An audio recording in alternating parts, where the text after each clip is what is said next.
and good afternoon. Today is December 3rd, 2020, and I'm Liisa Speaker.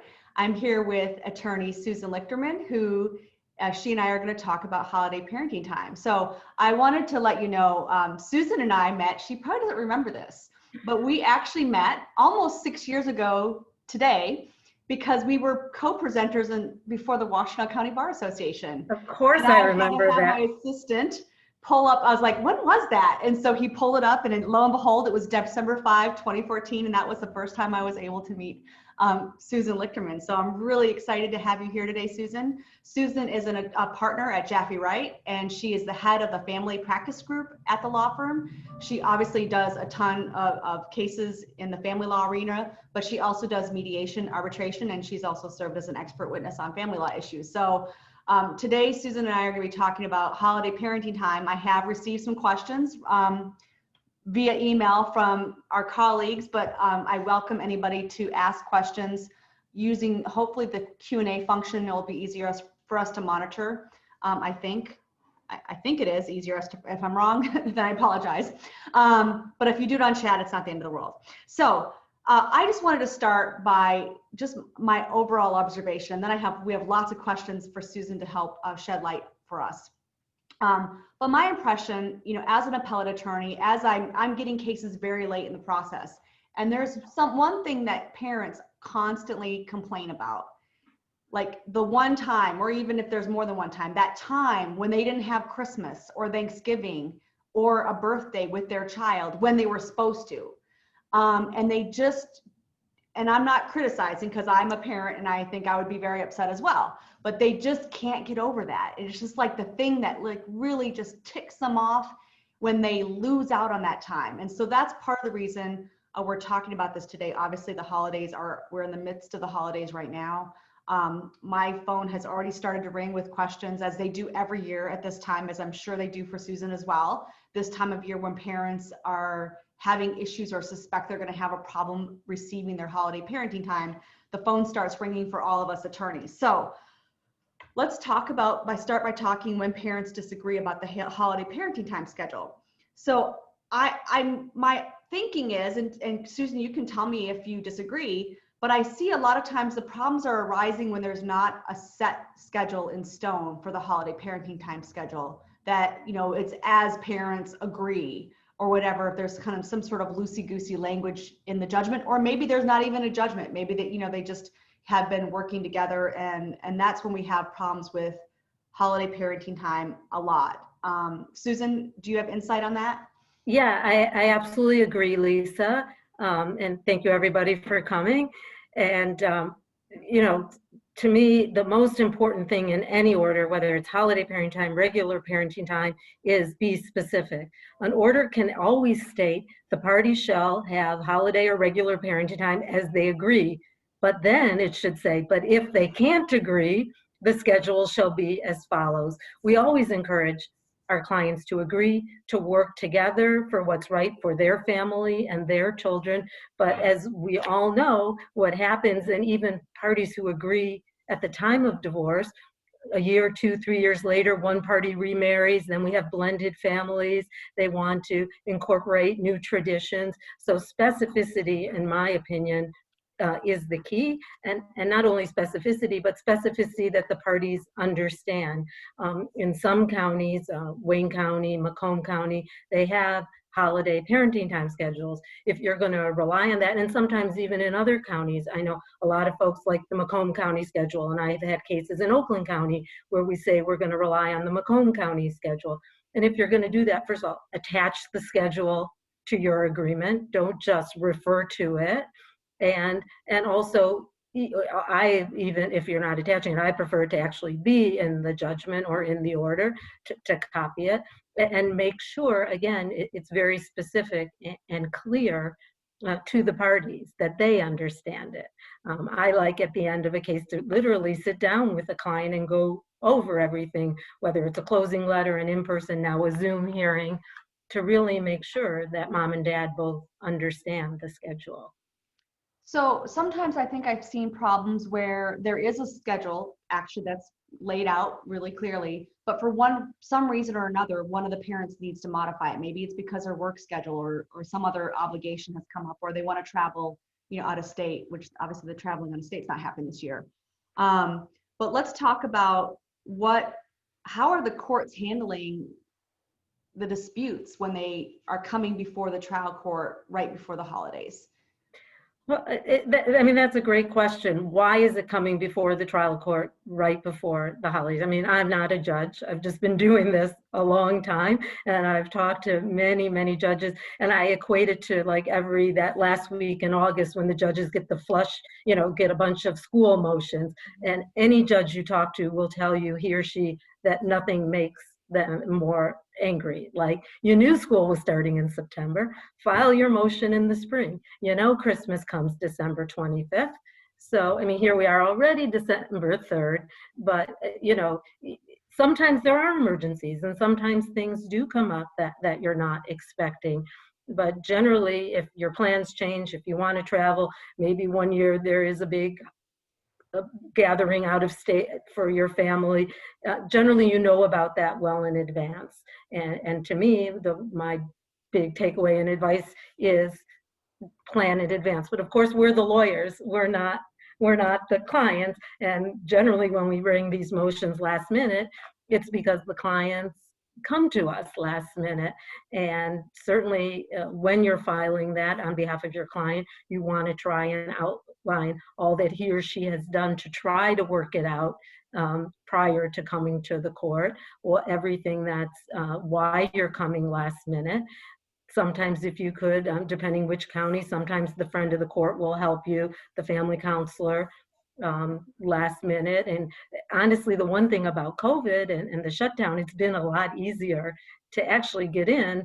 We now have everyone's emails. Often we have more cell phones than we used to have, and getting and we can get in virtually. So sometimes we are able to do that quicker now, but there still should be the reason it still is upsetting, I think, to the courts when you at the very last minute expect emergency relief, when understanding kind of what you started with, Lisa, it is very upsetting to miss Christmas, to miss a holiday with your child. But given what we see, is that really an emergency from the court's perspective? And isn't that something we can deal with? Okay, you'll get it 2 years in a row. That can be dealt with later on a non-emergency basis. I want to come back to that in a few minutes because I have a couple other questions before we get to some of the wrinkles of what you just said. Have you, in your experience, have you noticed that whether judges are more receptive to such a motion when it's brought early enough? So for example, if we're talking about Christmas 2020, now like you pointed out, it's already December 3rd. We know the holiday is, only 22 days away. Are they more receptive if you bring the motion, in November versus waiting until December 10th? Absolutely. Absolutely, in my experience, and with a solution also. So depending what the issue is, if it's I've remarried and my spouse's children are on the opposite schedule, we want to change so we all have our kids on the same schedule. And so you also have to come not only with your request, but with a solution. So I'm willing to go, let's flip it so my ex has 2 years in a row, and then we start the new schedule. I mean, so you're also asking for a favor, so you want to come to the court with a reasonable resolution because you're asking someone to give up or change a holiday schedule. But no question, the more time in advance, the better off you are. But again, I go back to we're relying on our clients, and we're not always getting that call in October. We're generally getting that call on December 3rd or even later. Right, I agree with that for sure. Because I do, in my experience, attorneys do move pretty quickly when it's something that's time sensitive like that. So one thing that we are dealing with this year that's different than other years, and you brought this up in a private conversation, is about COVID related issues for holiday parenting time. And the example being, what if there's a disagreement between the parents about the type of gathering they're going to have with the family. You know, we just went through Thanksgiving, and maybe people have a pretty good gauge of what's going to happen with their families and the significant, you know, their ex's family, because we just survived Thanksgiving. But what do we do when parents can't agree about what that holiday gathering is going to look like, if it's just going to be the core family, as recommended by the governor, at least through December 8th. We'll see what happens after December 8th. Any insights on that? And will judges be more receptive to the motion now, because it's, you know, you couldn't have known too early about, you know, what the requirements were going to be, what the governor was going to say, what the consequence of maybe the Thanksgiving holiday. We didn't know all that until, like, maybe now, maybe not till next week. Well, this is an issue that we've all, as practitioners, and have been struggling with since March. Parents, and I know you've dealt with it in earlier webinars, and our judges across the state. Is this a joint legal question? Is this a day-to-day? This is a question that what you do in your household is your household. It's not like other issues we've ever dealt with, because the consequences of exposing a child to COVID and then bringing that child back to the other parent's house. But also, none of us have a crystal ball. I mean, the science is changing so quickly, and we're still just at the mercy of the scientists. I mean, I think just this week it came out that for certain exposures, it's now only 7 days of quarantine rather than 14. And like Lisa, you just said, but we've dealt with this in school issues, some parents wanting the kids to be in person and other parents not. My experience that I've had so far, how the judges have ruled, is based on the parent who doesn't want the child in person. What are the circumstances? Is there someone in that parent's household who has a condition that, if exposed, you know, is in a high risk group? Have people already been exposed? Is the other parent just being reckless? So, you know, I think that you have to really look at all the circumstances. And in this case, this could be closer to an emergency, that a parent gets wind of the fact that one parent's going to have a large gathering, or, you know, travel is still allowed and legal. And that's one that I am seeing in my practice, parents having, I mean, intact families, we have different ideas, you know, about what should be done right now. I know, and then between, you know, with grandparents and cousins, you know, I'm seeing that having nothing to do with the courts, just people getting into rifts over not agreeing on levels of safety. And then certainly, so if we have Christmas break, you have a week off. We generally don't have to tell the other parent till the very last minute. You know, often our judgments say, if you're going to be traveling with the children 14 days before, provide notice of where you're going. So 14 days before, your ex says, oh, we're going to Hawaii. It's legal, but it might freak you out that your child's getting on a plane and flying cross country. So I have had issues where we're negotiating in advance whether or not a parent can travel and during the holidays. And if we put in a provision, if safe, defining how we define what is safe. But I haven't brought that issue to a judge yet, but I can see that happening in the next couple of weeks. Right, and to your point, if you're, for example, a custodial parent, you may not get wind of the plans to have a large family gathering in the other household until, you may not know that yet. You may not have heard it through the grapevine, with the grapevine probably being a child who's just spent a weekend with the parent and told about these plans. But and the other thing you mentioned, the traveling. I mean, there are children who maybe that should have been already resolved for this year, because we've known about this problem since March with traveling. But there are children who would actually, you know, go to their parents' home in another state to exercise, you know, the parenting time, and which is of course still legal, but you know, there's some decision making that has to be done. One other interesting thing that you said, and this kind of, we have a section where we're going to talk a little bit about tips, and I think we're kind of integrating them in, so I'll repeat them in the tip section. But one thing that you said was really important to remember when an attorney's drafting a motion. Normally, I think, Susan, as you intimated, what is that family gathering going to look like? That's a day-to-day decision. That's normal routine decision making. So you're going to have to, as the attorney, figure out how to turn it into an important decision that affects the child's welfare. And the facts may justify it. For example, if you know that you have immune compromised person in your household, whether that's a child or not. But there's going to be that like preliminary issue that's going to have to be addressed in the motion, I would think. Now, somebody asked a question in the chat, and I think this is maybe an improper, I'm not sure, but the question is about parties contacting the court right now when they're not even answering the phone. And I think the answer to that is, well, you're going to have an attorney file a motion, because attorneys are filing motions. Yeah, we may not be able to get the court on the phone. And frankly, the parties can't talk to the court, nor can, attorneys can't talk to the judge, nor can the parties.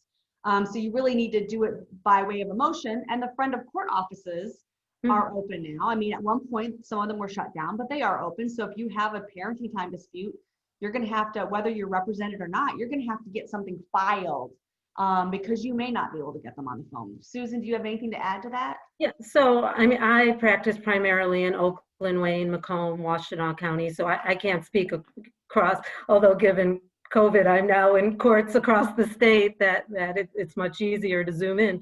But almost every court on their website has their COVID instructions, and each judge has a page. And while their staff might not be physically in the courtroom or in the chambers, there are emails, there are actually phone numbers to leave messages. Some of the phone numbers are being then automatically forwarded to cell phones. So we are really not finding now, like in the beginning when there was just a lot until everyone got up and running, we are finding we are able to get a hold of chambers and get answers, and similar with the friend of the courts and the referees and the family counselors. So even an improper, I mean, obviously you can't have ex parte communication with a judge, but if the question is, how do I file an emergency motion?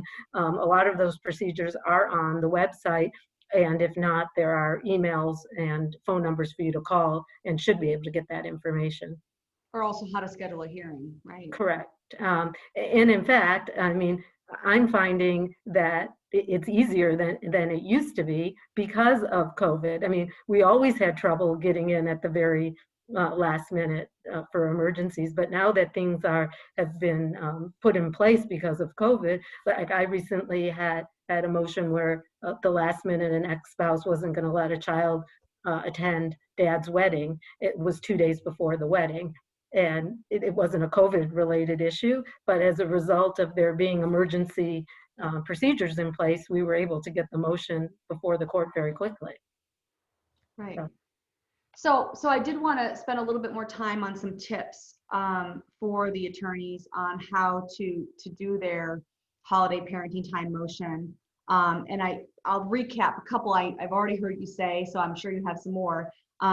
But one of the really important ones is don't just file a motion, come to court with a solution. And when you say come to court, I think you also mean in your motion. Correct. Say what you think the solution should be, make it easy for the judge to find. And of course, obviously, if you have a hearing, because you're not necessarily, they're not obligated to give you a hearing, especially when it's an emergency, there may not be time with the notice issues to the other side, but come to court with a solution, whatever that solution may be. The other thing that I heard you talk about, we talked about, laying out why the decision that's at stake right now is an important decision affecting the child, not just a routine decision making, because I don't know how, and Susan, if you have insight on this, please let me know, but if you don't agree with one parent's routine decision making, I don't know what you do about that other than I don't know that there's anything. I mean, if they have parenting time, they get to make routine decision making unless the judge has put restrictions on their, and a judge under the Child Custody Act, the parenting time statute, there is ways for judges to put restrictions on parents' parenting time, and presumably they can put other kinds of restrictions. They can put restrictions on who's in the house. So for example, there's been cases where maybe the boyfriend is not a suitable person to be around the children, and so the judge can say you can't have any significant others or any person of the opposite sex, it's not a relative in the house. Or they could, obviously have supervised parenting time. They could also suspend parenting time. So there's a lot of different quote unquote remedies that would implicate routine decision making. But I don't know if you have any other, ideas of what you would do to help a parent with a disagreement about routine decision making, other than those things that we just talked about. Well, again, in terms of if the concerns are COVID and safety, first of all, I don't envy any of our judges or referees who have had to make these decisions these last, 8 months, that because there's so much we just don't know. But I think if you are filing a motion dealing with concerns about a child's exposure and the parents' plans during the holidays, that it needs to be detailed as to why, and this is not just a overall disagreement of philosophy, and why in this case why it puts the child and or extended family members at risk. And I think you also though have to be careful of what something you said, Lisa, about not just being a busybody and meddling into your ex's day-to-day activities, and presenting it as we are living through extraordinary times, which we are, and no one knows exactly how this is all going to turn out. I again emphasize giving a solution. If you're seeking ex parte relief, do it correctly. Support it with an affidavit, file, tell the court what the irreparable harm is, tell the court why you need to file this motion without notice to the other side. If you're not doing it ex parte, but just rather asking for expedited or emergency relief, make sure it really is an emergency. And maybe missing your Christmas this year, while it's going to make you unhappy and not be what you want, that might be something that can be addressed after the holidays and make up parenting time 2 Christmases in a row. I understand there is no makeup, arguably for the day, but we are now living through times where for some every day seems the same. What kid wouldn't like a second Christmas morning? Not necessarily what you wanted, but kind of step back and look at the whole picture. I think as lawyers, judges take us more seriously if over time they get to know you and know that if you're bringing an emergency motion, you really feel it is an emergency, and I think that's important for our reputations and for who we are. And sometimes it's okay to say to a client, I don't think this rises to the level of an emergency. You've been wronged. There should be consequences and a remedy, but I think it's not on December 23rd is not the time to ask the judge to jump in and help. I do want to spend some time discussing remedies, but before we go there, let's talk a little bit more about, what is an emergency? And I know there's not like a strict definition. It's going to be like, what can the attorney come up with based on the facts of that client's case? And different judges might, even within the same county, might view it very differently. Sure. So do we have do you have some examples of what maybe would constitute an emergency, depending on the judge? To be hearing it.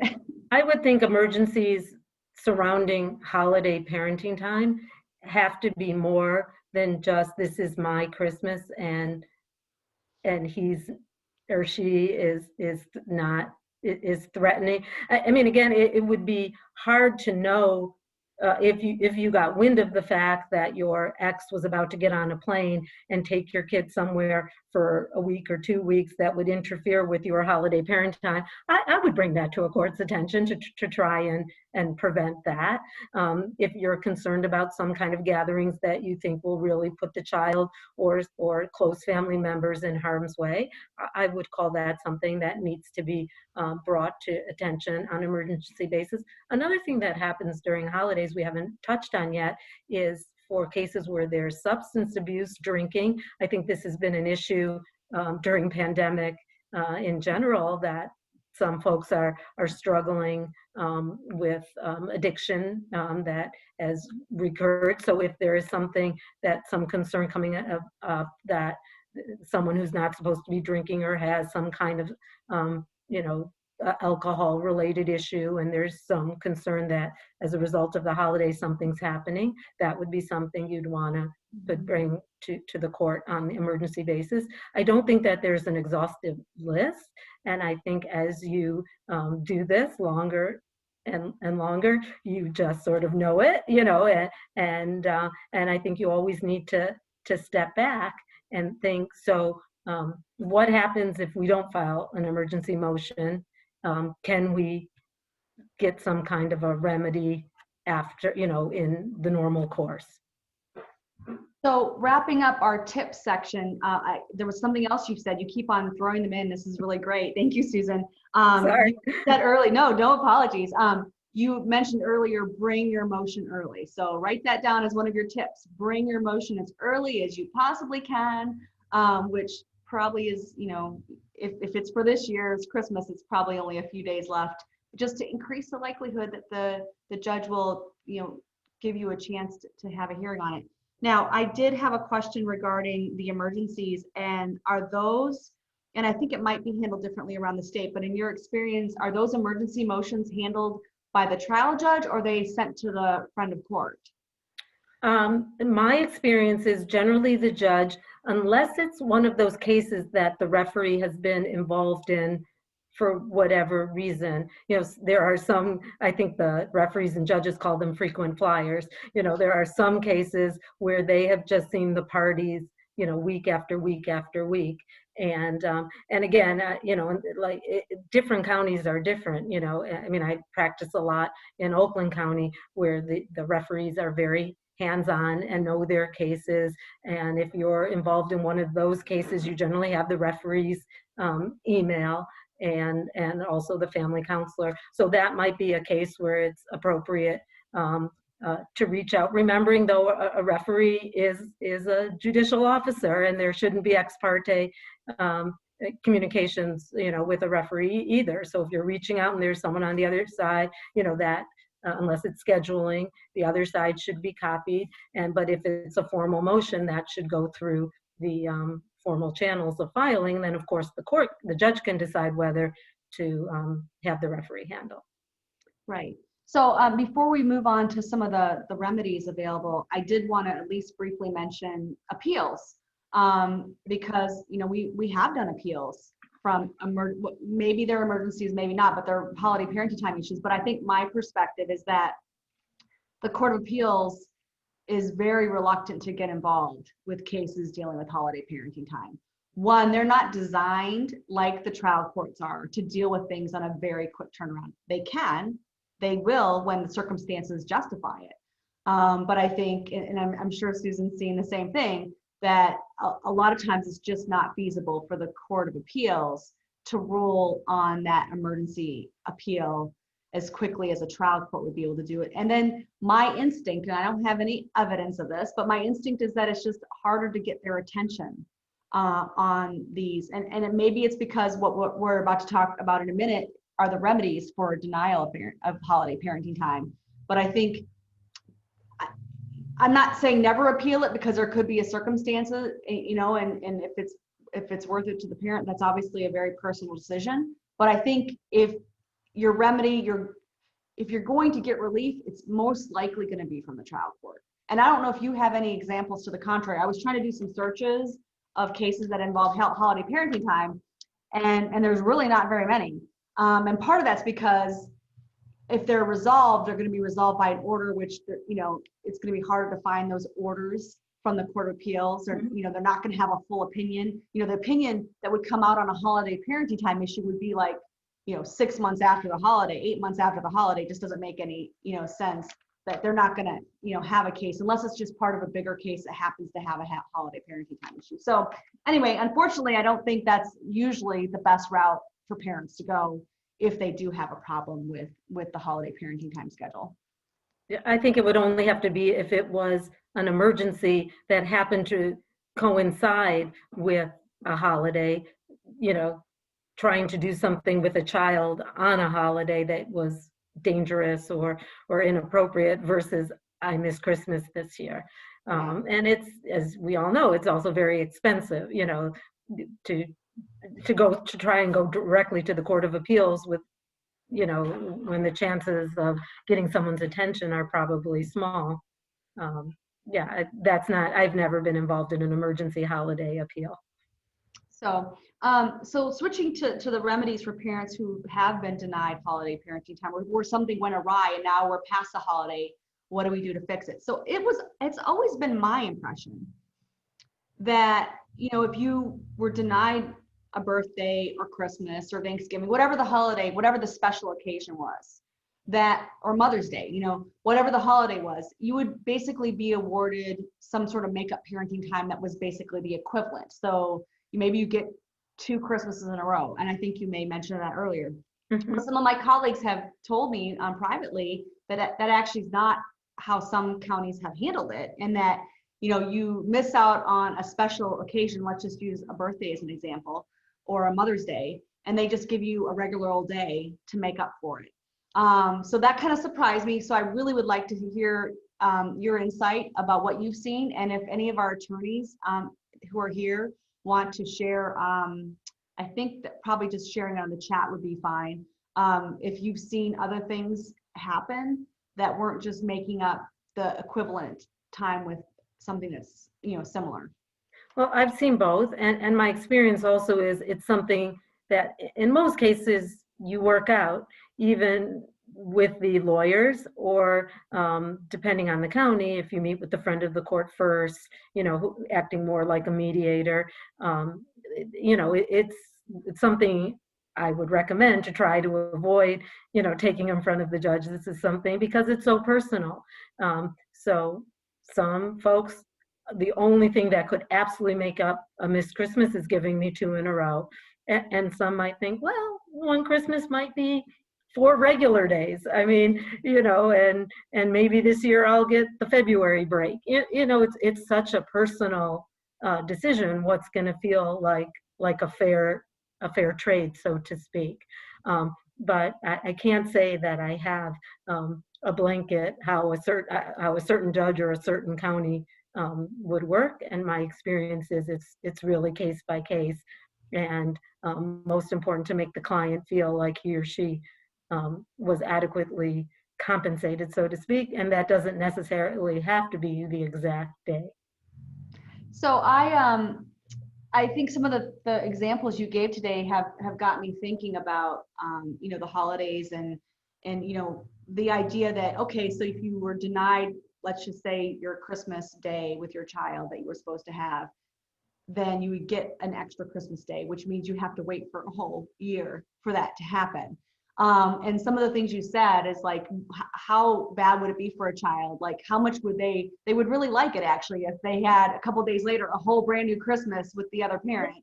From the child's perspective, which is what we're supposed to be focusing on, they might not, you know, necessarily have a problem with the fact that, you know, they should have had Christmas with one parent, you know, and that is very sad, and that is not going to be replaced. But if they get another day later, you know, maybe not too much later, but, you know, they get another day where it's a special day where they can basically have Christmas in more than one household, could be very special to them. And something else you said, and I guess I personally haven't seen this done, but I like the idea is, okay, and maybe the parent gets some sort of say as to the options. I don't know how much judges would do that, but if you miss out on Christmas, maybe you're gonna get, you know, let's just say 4 overnights in January to make up for it. And maybe even consecutive days, so that the parents can do something, you know, the parent can do something special with the child, even out of town if they want to. I kind of like the idea, contrary to what I had been thinking about, an equivalent day that would maybe be a year later, getting something sooner with the child to make up for that time lost. Yeah, absolutely. I often have conversations with clients, not in the context of there being a dispute, but prior to, when we're talking about the schedule and how we're going to work it out. When you got married, you merged 2 families, and often you had to make decisions. Suddenly, you know, you're not going to your parents' house every year for Christmas Eve or for Passover Seder or for whatever. Your celebrations necessarily have to change.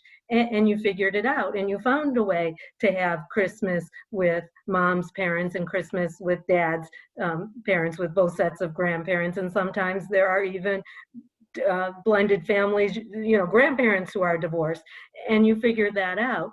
So now when you're breaking apart this nuclear family, you can figure it out. And exactly, I said it before and you repeated it.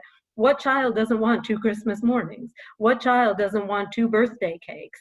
And remembering sometimes that, is this for you or for the kid?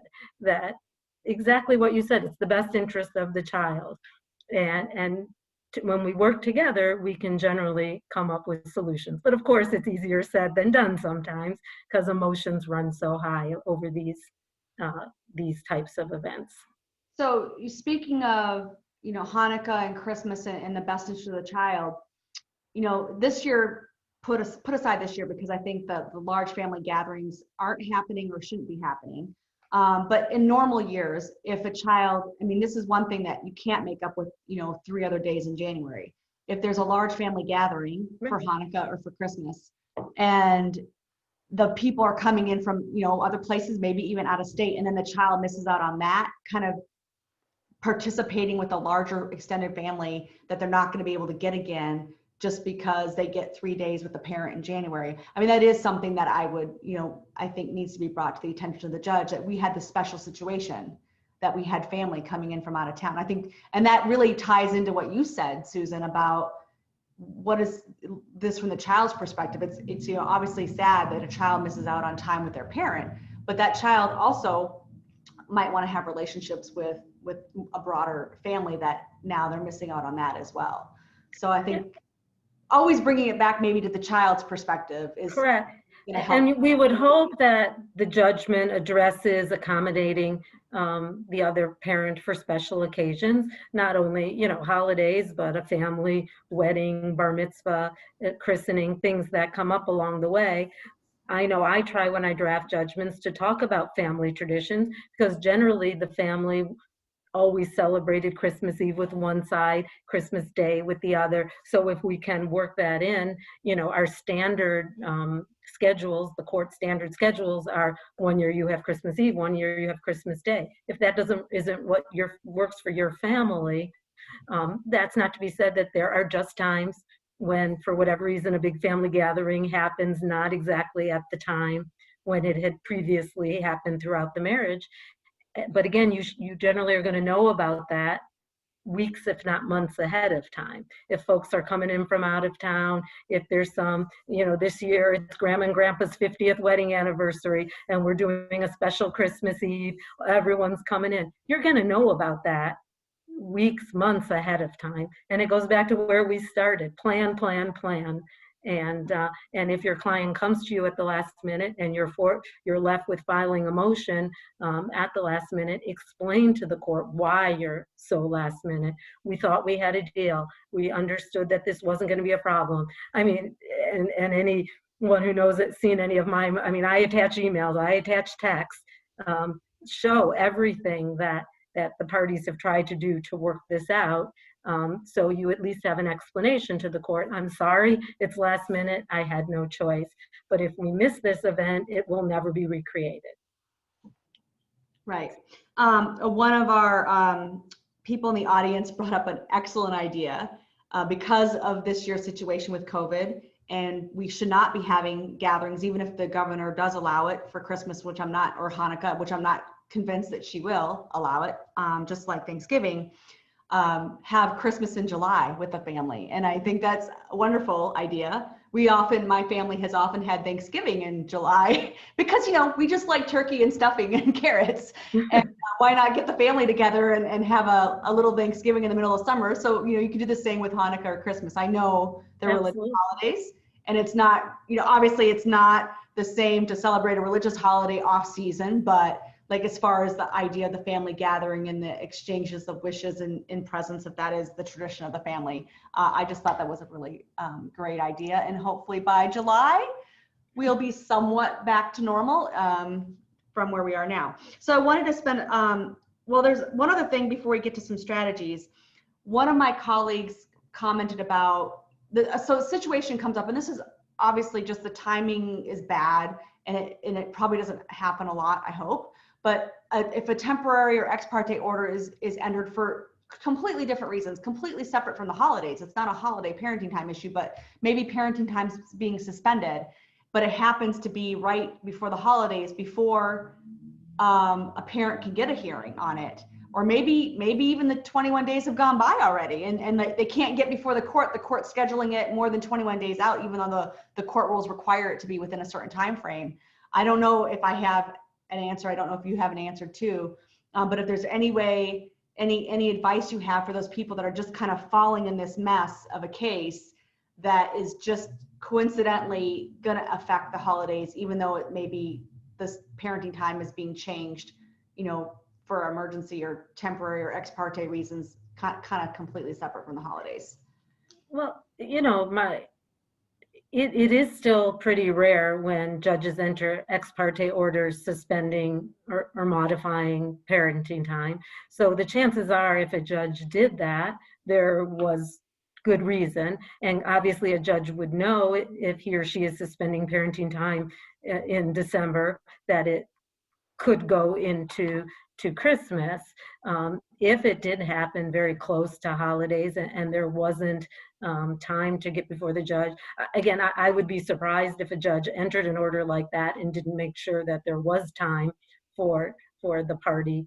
That might be and if the order entered inappropriately, that might be the type of appeal that would get some attention. Right. Ex parte order without a hearing, obviously. Without any findings or what have you. Yeah, that kind of was my thought process as well, although it's still difficult to get a decision as quickly as anybody. So, but if that kind of order entered and did affect a holiday, and certainly if it turns out that the order is ultimately set aside, or what was presented to the court that led to the entry of the order doesn't hold up and maybe even was misleading, I think that would be a case where the aggrieved party certainly would get some form of remedy, and it might have to wait till the next Christmas or additional time.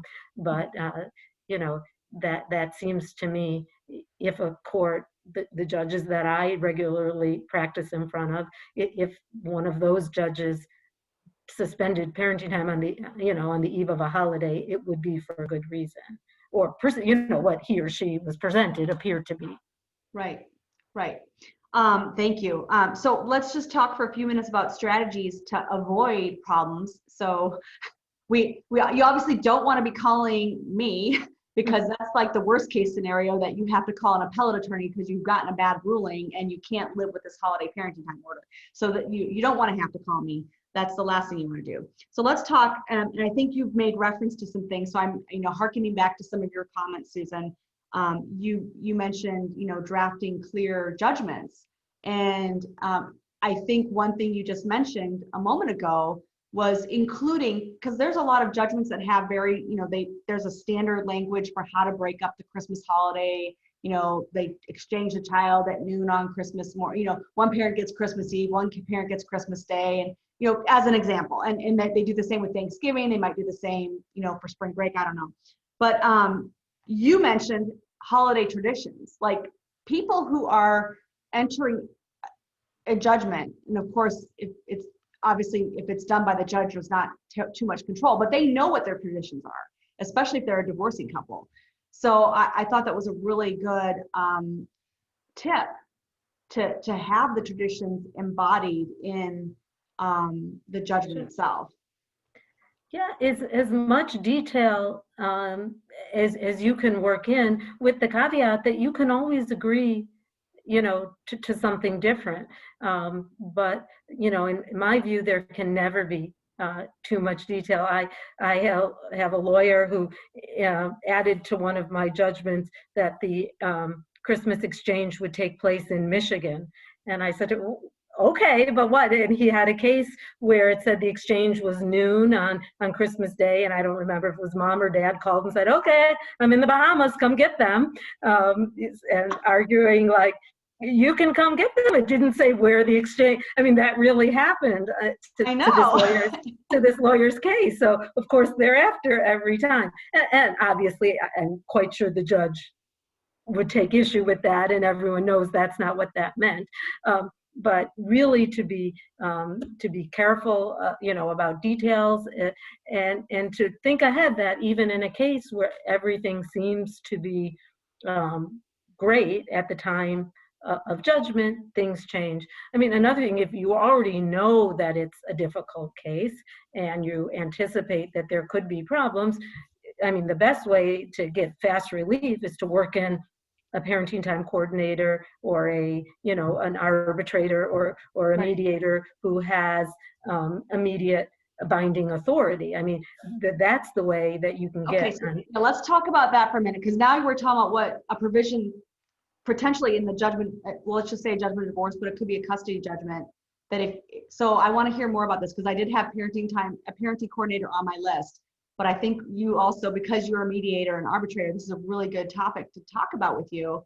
Having a provision in the judgment that if there's a dispute, so tell me how that works. Just go, if you can walk us through what would that provision look like, and how would the dispute be resolved? So generally the parties have to agree. I mean, there's, in terms of having the parenting coordinator, but generally what you agree is that if there is a dispute, that the parenting coordinator makes a recommendation, which is, it can be different. It can be like an arbitrator and immediate, it is the decision with the same limited appellate rights that you would have with any arbitration. It can be that it's a recommendation, but that it goes into effect immediately until you have X number of days to bring it in front of the judge, who can then set it aside. If it has immediate effect, that's what you really need for a holiday dispute. So if there's a dispute on December 23rd, you call your parenting coordinator, who generally, I mean, even before our life on Zoom, we were all doing parenting coordination often on the phone and phone calls, and that person calls it.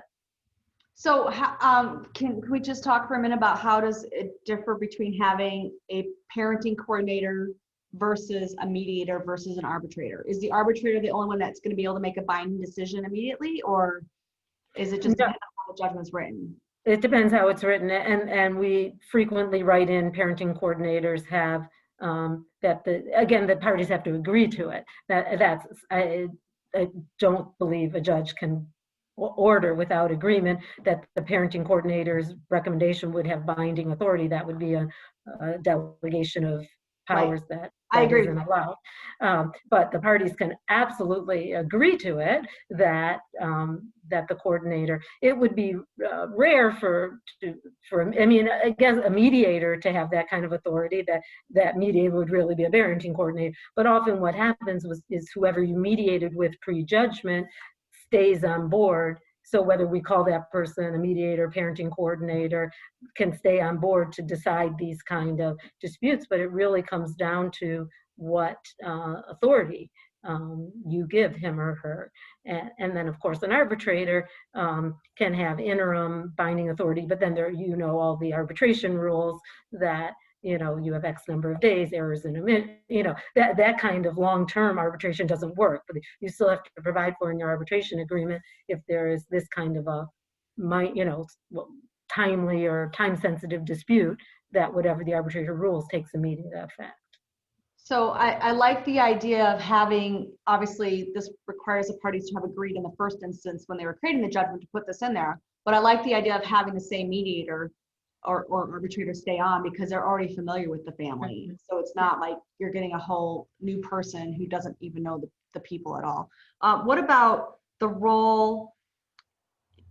Is an attorney the one that serves in each of these roles, or is like the parenting coordinator sometimes like a therapist or social worker? How does, like, what kind of? I have to look back at the statute. I've only used attorneys as parenting coordinators, and I can't remember. I'd have to look at the statute in terms of whether a mental health professional. I've certainly have had cases where we have had mental health professionals act like parenting coordinators, whether it was technically allowed under the statute.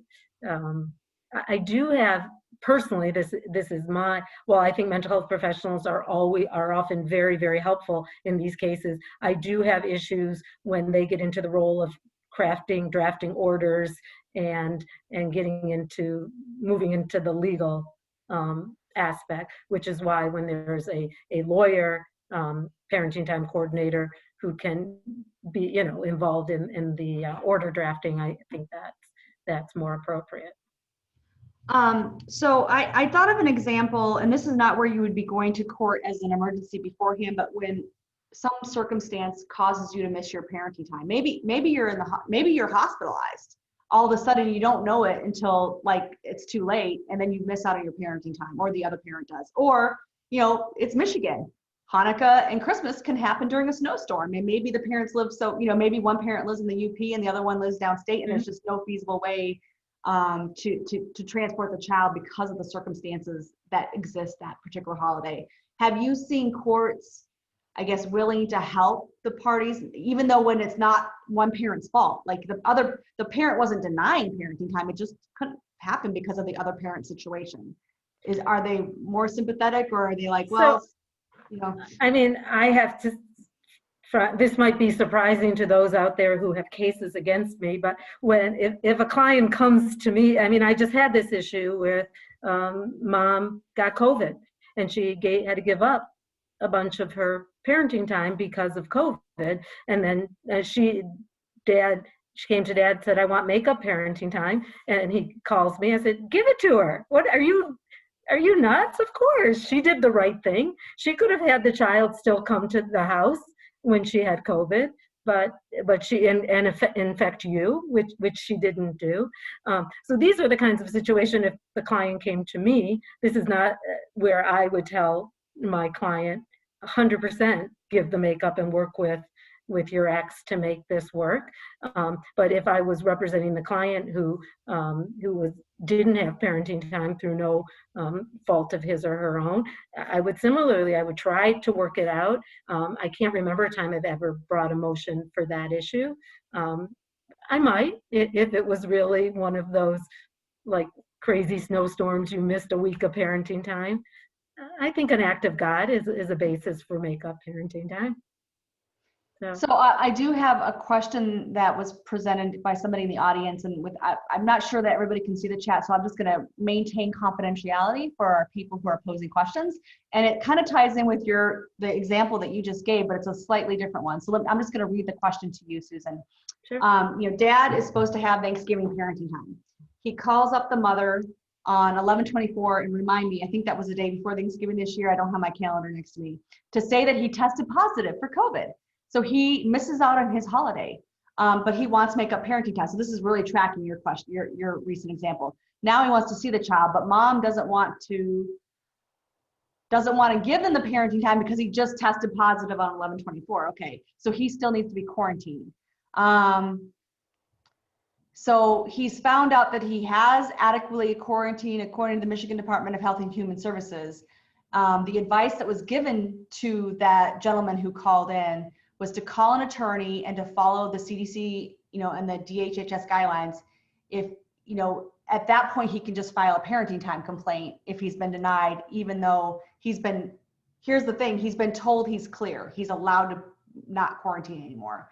I think that was the key to the question, because if he's still under quarantine, there's nothing you can do to, right?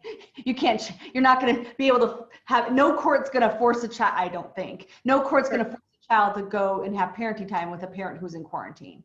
Would you have a different solution to that, or is that exactly what you would have said? Yeah, I think this is where we get into this gray area where it is changing so quickly. And I do think some of this is good faith concerns on what I'll call the non-COVID parent. I like to think that it's not just mom or dad trying to deny parenting time, but we're all in this heightened state of anxiety and unknown. So I don't, I think you have to, call, look at CDC guidelines if there is, your local public health to call, give the, give the circumstances and ask when it's safe. And then ultimately, this is a case where I would hope you reach out to the friend of the court, not try to file a motion, but ultimately that parent should get some makeup parent time. I don't know if in that case that parent necessarily gets another holiday. I'm sure mom who was happy to have the extra Thanksgiving, but then giving up her next year throws off the rotation, and that can be problematic when she did nothing wrong. Right. And if that next year is the holiday with her family, so I don't know that it's necessarily fair. When he missed, it wasn't her fault dad missed Thanksgiving, but certainly, especially when these parents are going 2 weeks because of COVID or 3 weeks without seeing, it's not good for the child. The child shouldn't go 3 weeks without seeing a parent. So, but the tip for that, I think the tip for that motion, based on what you said, is that parent needs to file a motion because the other parent's just not agreeing to grant it. Correct. What your recommendation is, right? In most cases. I'm sorry. Yep, 100%. But you could have attached to your motion, you could have the CDC and DHHS guidelines. You could have potentially a negative test to show. You could have maybe even anything that shows that you've done what you're supposed to. I mean, there's all kinds of evidence that you could present in a motion. The problem is, and again, far from the expert, but my understanding is once you have it, you can continue to test positive even when you're no longer contagious. And again, I'm not the expert. And then I would understand judges ruling on the side of caution. We just don't know. So one of our colleagues has asked, going back to the parenting coordinator, do you have any recommendations for parents who just can't afford to have a parenting coordinator? Are there any other options for them to get these issues resolved without going to court? I mean, does legal aid, for example, perform that function? Is it just going to a referee in pro per? Do you have any? I'm not aware of legal aid performing that function. Certainly there is referees and family counselors, especially for in pro pers that they've gotten to know over the years, that often will act on expedited basis. There are some, I know the Oakland Mediation Center does very often free or very low cost mediations. I mean, I personally think for all the pro bono that we get in Oakland County, there's FLAP, Family Law Assistance Project, and there's different avenues we're asked to give pro bono the help desk. I really think a pro bono mediation it would be more helpful to many clients setting up, but I don't know that exists now. And we have a dispute resolution center in the Lansing area as well, but if you're having an issue, are you really going to be able to get one of those volunteers, which is what they are, to sit on your problem right before the holidays when everybody's really busy right before the holidays? Right. Work and home life are busy for everybody, so that may not be the solution. Somebody did post some information about the SCAO memo for parenting coordinators, and it can be a mental health or legal professional. So anyway, and I think we have a couple more questions, so I'm just going to see. Somebody mentioned settlement week in Wayne County, and thank you very much. I know the family law section, it was really put together by various groups of people. I really have to commend them. I wasn't involved with it, but I heard about it being just a fabulous success. I know Judge McCarthy was extremely grateful to get so many cases resolved because there were so many family law attorneys. I know Mark Bank and Liz Brandsdorfer spearheaded that along with some other people. And I don't know, Susan, if you participated, but I did. I was not involved in organizing it, but hats off to Mark and Liz who did it. And I was assigned to Judge Sestani, and I had a number of, all my cases were in pro pers, and it actually was a lot of fun and got some cases settled. So it was a great. Yeah, that's excellent. And, I know they're trying to organize some of those events in other counties. And this particularly this year when it feels like everything got backed up because courts were either closed completely or they slowed down dramatically because they were still trying to figure out how to switch to the remote. And so I think this is just trying to help with the backlog. Anyway, I don't know, somebody asked about a list of resources for in pro per parents. I don't know if you have a place to direct them to, if there's something, I mean, the state of Michigan website or otherwise. I'm guessing the State Bar of Michigan would have some sort of resources for improper parents, but I'm not sure. If you have, feel free to. It looks like Referee Housey just posted something. There's a self-represented website. Okay, good. Thank you, Sahara. All right.